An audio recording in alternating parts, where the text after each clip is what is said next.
Welcome aboard, it's Captain G with a update for turn 2 of Invasion Italy. So assuming again that 20 turns takes us to basically the end of the war, turn 2 is August of 1943.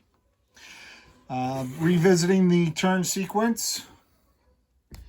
So the first thing we did was roll for initiative. We both got 11. And although the rules initially didn't say anything what happens if they tied, we had our own caveat that if it's a tie, it goes to the Allies. Another option, obviously, is if it's a tie, whoever has initiative keeps it. But it didn't say we chose to give it to the Allies. But even though we both rolled 11, that's not really a tie because the Axis subtracts 2. So the Allies retained initiative. And then in the Allied fighter and bomber phase, the Allies sent all of their fighters and tactical bombers from here in North Africa, as well as from Malta to Palmero. We wanted to, one, lock down the German air so they couldn't go anywhere else and destroy it, and then two, use these tactical bombers and any fighters that survived to wipe out the large German and Italian force there before Patton's army landed. And my Patton and my Montgomery sculpts arrived today from my latest supply drop from HBG, so I'm very happy. I just have to paint him, but by the time I get him painted, he'll be out of the war because General Clark steps in here pretty soon. Anyway, so we did that with our tactical bombers, basically committing everything here to wipe out that German Air Force. And then keeping with turn 1, I made another mistake. I sent my bombers up here to pick off a truck at this airbase. Because he didn't have anything near this airbase, I thought I could wipe out the truck. I knew I was going to land in Naples, and then these guys would be able to move up into the mountains and secure this airbase for the U.S. Air Force while the Axis struggled to get up here. But what I lost sight of, to my chagrin, is the Axis reinforcements come in Munich, and they didn't have to just fly out 5 and return. They could use all of their movement and make it down to this airbase, and then assuming they won, which I wasn't trying to take the territory, they could land at this base. So I ended up losing one British bomber, so my last British bomber. I was fortunate he only got the one hit. The AA missed, and I missed the truck, so it was all for nothing. The German air, besides ambushing my bombers, these guys couldn't move. Because whoever goes first, if they move fighters into a zone with enemy air, that air cannot leave. They're trapped. So on the air-to-air combat, he took a couple hits with his fighters, knocked out, I think, 3 of mine. Actually, we both took 4 hits. That's what happened. We both took 4. I lost 4 fighters. He lost a mix of fighters and tactical. And then the AA, he got another hit on me on the AA. So it was very frustrating. So I took more casualties, even though I had air superiority in that particular battle. So coming back here, so that was the Allied air, move your fighters and bombers to their targets.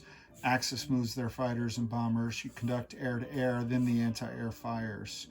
And then the bombers strike. So this is when I missed his truck up in Italy, but I devastated this army here. I think I was, including the British naval tactical bombers that came in, I think I got 8 out of 9 hits, or 7 out of 8 hits, something like that. Pretty much decimated his ground forces, so that was fantastic. So my tactical bombers did that, and then they land. So my tactical bombers and my strategic bombers returned to North Africa, and he just landed his fighters on that base. artillery firing phase. So we actually got to play this one this time. Artillery in an elevated terrain can fire on neighboring territories. Now, we debated whether artillery in the low mountains could fire up into the high mountains, but we went with rules as written, hopefully as intended, that when you're in flat terrain, you cannot. When you're in a city, you cannot. But if you're in any kind of elevated terrain, you can fire on neighboring land or sea zones, is how we're playing it. So the U.S. artillery here all fired in towards this German army group, but still -3. So they fire at 4. So they were rolling ones. I had 7 artillery in the territory at the time, and I missed them all. So no hits, sadly. And then he had moved, you may remember I have this all surrounded with cruisers and battleships to crush this. He had moved out, and then he moved again. So wasn't able to do any shore bombardment here, but I was in Palmyra, and cruisers have shore bombardment at a 4 or less. A 1 is a hit. 2, 3, 4 forces a retreat. His last unit in the territory, his last ground unit, was a Italian tank, and I forced it to retreat, which was too bad because it avoided being decimated in this battle. So I shouldn't have really fired it if I thought about it. Lesson learned. So he was able to retreat it, and then in non-combat he moved it down here, and that meant I didn't get to destroy it when I had overwhelming force here. So my invasion force came in the combat turn and took the territory. So the shore bombardment, as of yet, was ineffective. So he returned fire with his Axis artillery and missed. So then the Allied combat phase. So as you can see, General Patton sent his tanks down from the mountains here, and invasion force coming around from North Africa. We took Palmyra. The tank went 1-2 to blitz through here, take this territory. Messina is an open city. There's no ground units to defend. The AA only gets to shoot at aircraft. I thought about sending a mech from here 1-2 into Messina, but I decided not to, and I'll explain why here in a little bit. The other Allied invasion was landing forces here in Naples. Again, my intent was to grab the open city, which is a source of supply for our lines of supply, and then move into this, at the time I thought it would be empty airbase in the mountains, but obviously he flew a bunch of air down. He was able to use trucks to move infantry rapidly and get them there. So now suddenly there's a large force right here in the center of the peninsula as his army group's moving down from Florence and from Rome. And then this southern group, which was cut off and unable to get to Messina, continues to slowly move north. And it's going to come to a head here. So I've got to secure some mountain terrain and then reinforce this city quickly. Otherwise, I'm going to lose my my little toehold there, if you will. Axis combat turns. He did not do any combat. We did stare down one another here in the Adriatic. He had his Italian fleet with a couple German subs.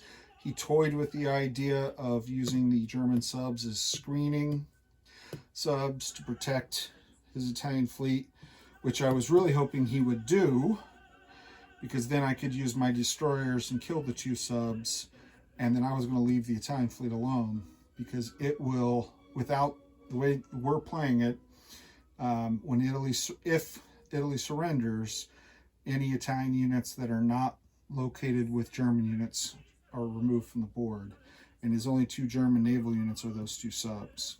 So I was really looking forward to killing them, but at the end he changed his mind and put the whole fleet together, sadly. So it's not an overwhelming fleet, but it's just something eventually I'll have to chase down. So that brings me to why I didn't go into Messina. So when the Allies take Messina, then the following turn, at the start of each turn thereafter, the Axis player rolls a d12 to determine if Italy will surrender. 1 to 4 they surrender, 5 to 12 they do not. And as we said, Italian units that are by themselves get removed from the game. Core rules, version 3.0 rules from HBG and from Board Gaming Nation.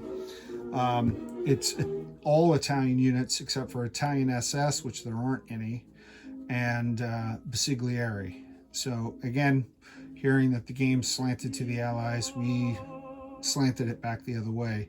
So the other thing that will happen is German reinforcements will all be moved up 1 turn earlier. So that's not good for me. And then the final thing is all of these German units in the gray zones are frozen until turn 12 or until they're attacked by the Allies, which I have no intention of attacking them, or Italy surrenders. And it's my plan to capture all these Italian cities and capture Messina last or almost last. I don't want to release more German forces to Egg. So I am intentionally avoiding Messina. Now sadly that means Messina continually provides supplies to these guys. I can't starve them, because if they were out of supply and completely surrounded, then they would be -2 on defense, but I can't do that. So I think what I'll do instead is just air blitz them, because he has no AA, and just keep chopping at him and until I get them down to a manageable number, then attack, because these are heavy mountains, -3 for everything that attacks in there. This is, and until I get rid of this force, nothing in Sicily is secure. All right, so that was the Allied combat move. He did not do any combat moves. Non-combat, I just basically reinforced, moved in additional forces in the British Expeditionary, Patton's army, and then I couldn't get anyone here to Catania, so Montgomery is digging in. He used his engineering truck to build a fortification. I don't know if Egg's going to attack or not, but I want to dissuade him as best I can. And position my fleet along the coast so I'd get some shore bombardment. Ironically, now that he's in these mountains, his artillery can shoot at bordering zones, and as I mentioned before, we're going to allow them to shoot into the sea zones. And that might be because we just played Guadalcanal before this, and so that's kind of fresh. We'd never seen artillery shoot at ships before, but we just played it in Guadalcanal, and the rules don't say anything very clearly about that, so we're going to let it happen, see if we like it. So that'll be interesting. And he's got 3 artillery up in these mountains, so he can shoot at either sea zone, but not both. Not with all 3. Okay. The other thing that I've noticed is with the German reinforcements up here, and again, it's blind reinforcements, so I don't know what he's getting or how much, but these are heavy mountains. So the 2nd Panzer was his turn 1 reinforcements, so all they could do is move here. Next turn, again, he's going to be able to move here. So turn 2, turn 3, turn 4 before he gets into northern Italy proper and is able to come down quickly. So this is a slow churn for his reinforcements, which is nice compared to my reinforcements, which, you know, these guys who landed in Naples were my reinforcements. So I was able to deploy them much quicker to the battlefront, which was nice.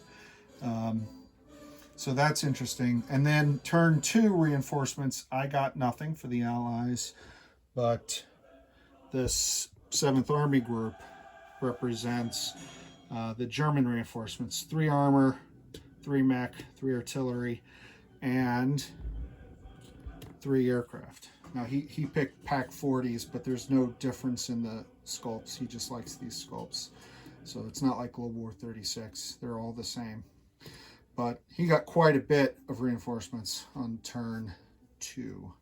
So next up for us, probably in a couple days, because neither of us are available for the next few nights, will be turn 3. Again, if you have questions on the rules, suggestions on strategy, about our customized rules, let us know. This is Captain G on behalf of Eggman and General Patton and General Kesselring and Field Marshal Montgomery. Over and out.